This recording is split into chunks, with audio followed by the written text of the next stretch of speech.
welcome back. So today I did a photo shoot. So this will be a Lightroom special episode talking about how to work with your aperture, how to work with your shutter speed, and how to work with your model.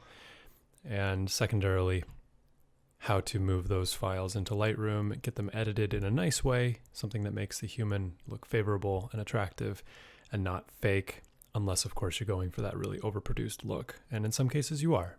So anyway, I'm just going to go through this kind of holistically, show you the process. Obviously, first, I grab my camera and I identify what I need. So when I'm out there shooting, I'll say, okay, I need my DSLR, and the model is going to be in natural light, so I don't need any lighting setup. A little bit of backlighting would have helped a lot here, just so that I didn't miss detail on like her hair, for example. But you'll see that, and I'll talk about that. But really, I wanted to identify the lens, because if you pick a lens that has too much zoom factor, or if you pick a lens that's like, say, 75 to 300 mils, then that's going to be pre-zoomed. You're not going to get a lot of action shots there. You might get a really, really beautiful close-ups of the face, but you're going to miss a lot of the body shots because it's just not wide enough. So I opted to use just the stock Canon 55 mil. If you have your aperture set pretty high, the background becomes blurry, and that's what we want. We want to focus on the close detail, not the far detail. We don't really care about the trees behind her. We care about her. So anyhow, we experimented with the aperture, played with it a little bit, see how much detail we wanted to include in the background, and that's kind of what the aperture does for us. So depth of field means how much you're perceiving from the image, how much light you're actually, how much detailed light you're getting from the background. Shutter speed, since she was going to be moving, I had to really play with this. In some of her poses, she was still, and in those cases, I would drop my shutter speed quite a bit. And then later, when she was doing the jumping shots, I needed to change my shutter speed on the go, so I didn't want her to get too tired. And you got to be smart here, right? So your model doesn't want to get sweaty and gross, so you want to get it as quickly as possible, preferably on the first shot. So you kind of guesstimate, you set your shutter speed way at a much smaller fraction, so like 1/1000, for example, instead of 1/60. 1/60 is great for video because you can do slow-mo. Let's do it. So I'm just going to go through some images, and I'm going to delete the ones that I think are either too blurry or just don't capture the moment well enough. One shot from each scene. Import these photos. Here we go. Let's get into the Lightroom portion. So that was the purging, and now let's go through the editing. So we hit the Develop tab, and you can see where all the peaks are, where the shadows are, the exposure and the highlights, where the blacks, where the whites are. Lightroom is great software. If anything, just to be able to change your exposure, even just a little bit. And so click here and then use your mouse wheel. And you can create some really, you can fix a lot of images with this. Just be careful. So if I overexpose, right, it looks like crap. If I underexpose, it's a little too shaded. Obviously, for the best results, you should fix the source file. So try to shoot in RAW. And if you're not shooting in RAW, then at least try to get the image as perfect as possible before you shoot, right? So we do want to get a little more light. We don't want to bleach it out too much, but we want to get a little more light. So maybe I'll leave it there. And contrast, you gotta be careful with too, because you can create kind of like an LA, like an 80s, 90s LA effect by dropping the contrast.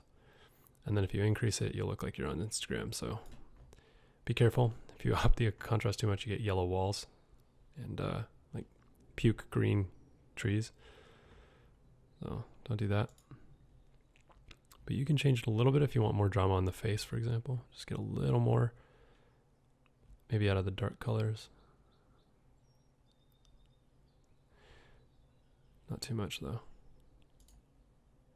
Okay, and then here's kind of where everything gets popped. So you got highlights, which will change the white values and see how much they burst. So that's obviously way too bursty. And this is kind of sucking the life out of things. So just a bit here, I'll actually take it down. And the shadows, this smoothens the shadows if you increase. And then when you drop, it makes the shadows more dramatic. I err on the side of shadows more dramatic, but other photographers prefer to develop and make the colors brighter. but for me, I like the darks. And whites, this just changes it changes the intensity of the white tones. And then obviously the blacks is the opposite. So it goes with the blacks. Right, so there's your Instagram. We just want certain things to pop a little more than the original file allowed. So we just play with it. Trial and error, see what feels right. When you're done developing, you can look back and see the one that you did versus the one that you just got to play with it until you get what you're looking for. Yeah, so right side's pre, left side's post. You can see that the eyebrows pop a little more, the dark parts of the hair pop a little more. You get a little more of the hand definition. The background, you can actually see a little more defined tree lines. This one is just whitewashed. So this is actually a pretty good fix. I would argue this is a very good fix. You can actually see what's going on in the left image. That was kind of a necessity. So in these, when the exposure overall is really low, just lift it up a bit. And yeah, what a world of a difference. A little more clarity. I was worried about the face and the arm, but it's okay, I think. More warmth on the left. Better shadows. So this is good shadow definition. This is poor shadow definition. You can actually see what's going on in this one. So that's good. In this one, it's like, where is her leg? I'm not sure. This one, pretty clearly coming out. This one's definitely an improvement. See more of the leg and the toe in the background.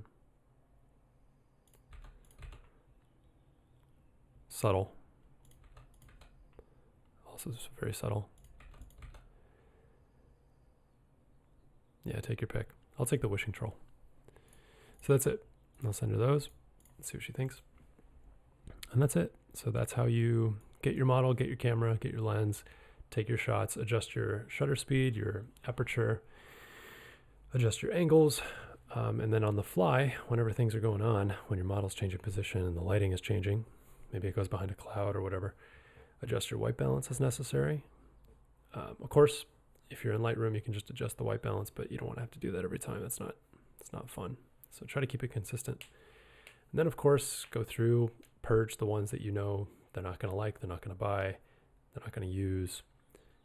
And then stick them in Lightroom, go through each one, do very small changes whenever possible. If you have to do a big change, if it's just a bad overall image and you want to make it, I don't know, more interesting, make it creative, make it a throwaway, you can surprise yourself with some pretty cool effects. So just go at it. Why not?